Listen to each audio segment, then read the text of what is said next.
the best of the week on Relevant Radio. I want to talk Jimmy Kimmel for a minute. I want your take on this as well. So I don't know where you stand, and I always want to be objective. You know that, right? I want to look at both sides of this issue. Is this government overreach?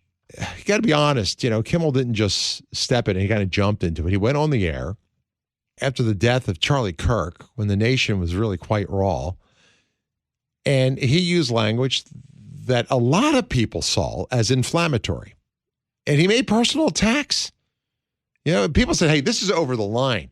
So what was the reaction? Well, right? It blew up fast. Some say that the network had no choice, that his comments violated FCC guidelines, that they endangered ad relationships, that they put them in legal jeopardy.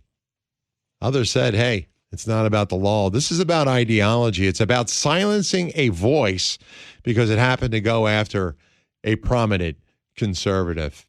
Some suggest Brendan Carr, I don't know if you know that name, his comments on to YouTube. He was, I think, speaking to Benny Johnson. He's a personality on YouTube. He says, this is the reason Kimmel was yanked, and he's the FCC chair. Listen, here's Carr's own words. They have a license granted by us at the FCC, and that comes with it an obligation to operate in the public interest. And we can get into some ways that we've been trying to reinvigorate the public interest and some changes that we've seen. But frankly, when you see stuff like this, look, we can do this the easy way or the hard way.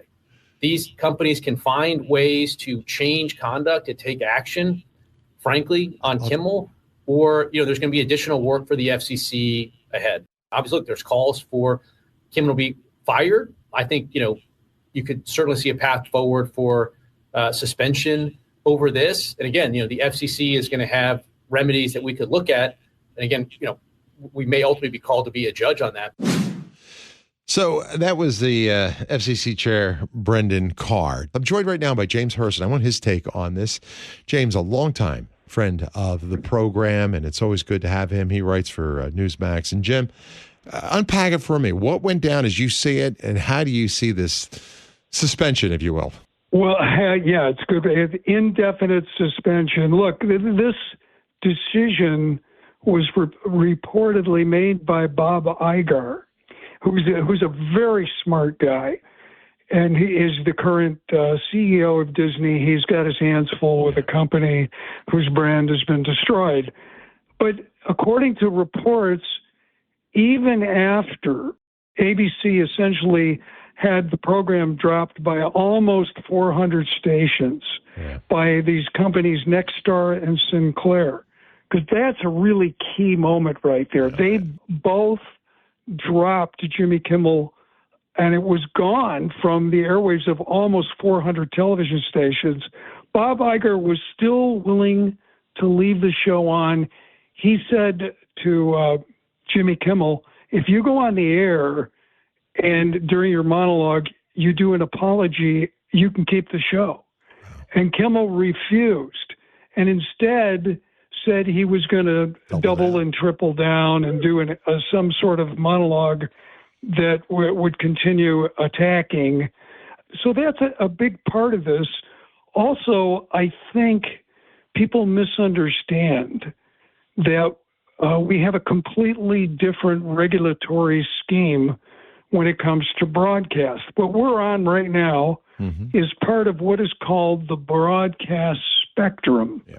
And it is a finite resource owned by the American people, and the American people lend it out.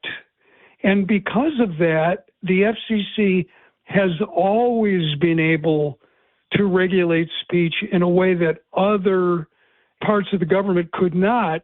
Those of us who are older remember Howard Stern was consistently getting fined in this battle with the FCC. So the FCC says certain programs cannot be broadcast during a time when children are likely to view them. Obviously, cable, streaming, other things that are not part of the broadcast spectrum don't have these regulations.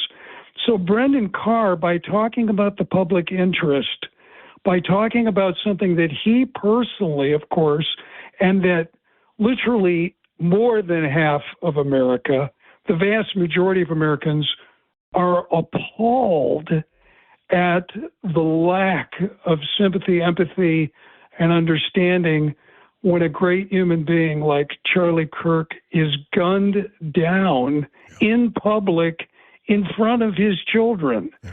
I mean, to have that kind of cavalier attitude, it drives Americans crazy. And I think both Sinclair and Nexstar knew that they would lose viewers. And so they immediately made a decision.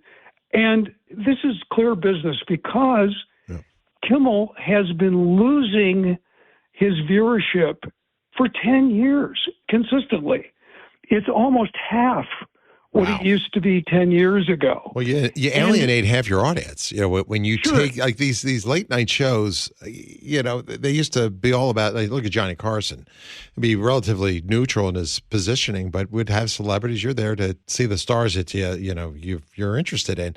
Today, it's become a place, you know, Colbert and so many others are doing the same thing. They camped out on the narrative that they deliver on a nightly basis to people, and there's not a sense of balance there, and it's alienating to a large portion of the people. I don't understand why, as a late night host, you would want to go ahead and do that when your whole deal is based on ratings. Exactly. I mean, who would think it's a career-limiting move to alienate half your audience? Mm-hmm. Well, anybody in their right mind would think that. And the other thing is, the late night, it changed, as you point out. The overwhelming number of guests were not entertaining, not funny. It makes no sense from a business perspective. And if there's anything Bob Iger is, who runs Disney, he's a brilliant businessman. This is the guy who brought Pixar to Disney, who brought Marvel to Disney, who brought Star Wars to Disney. And he unfortunately was away from the company as all those things got damaged. But he sees this as a smart business decision, in part because Jimmy Kimmel wouldn't cooperate with him and wouldn't do the apology. And remember, the double standard really drives people crazy. When we talk about these canceled and the cancel culture, we have to remember Roseanne Barr, who was on that same network and that same company, fired for a bad joke that she put on Twitter at the time. Dave Chappelle has been canceled. Tucker Carlson got fired. It was celebrated by Jimmy Kimmel. Megyn Kelly got canceled and fired. Gina Carano got fired from Disney off of a series that was successful. Russell Brand, Tim Allen, we could just go on. And nobody had this kind of apoplectic reaction that we're seeing with Jimmy Kimmel. So when Brendan Carr, goes on a podcast from Benny Johnson, that somehow that pressure just made, Sinclair and Nexstar make that decision. Good point. And they deny it, by the way. What do you make of Ted Cruz's comments, Jim, to calling Carr? It's like a move right out of the mafia. Yeah, there's one line. I think it was an unfortunate line that Carr used. We can either do this the easy way or the hard way. It's right out of central casting. I respect Ted Cruz, but I think, there's an old saying in research: correlation is not causation. And so this happened on the same day.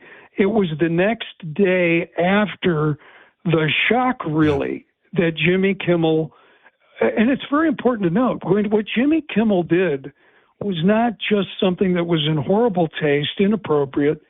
It was false.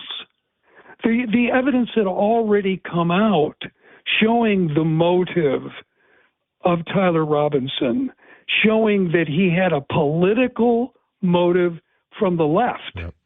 And Kimmel presented what the left always screams about, misinformation, and nothing funny. He wasn't doing comedy.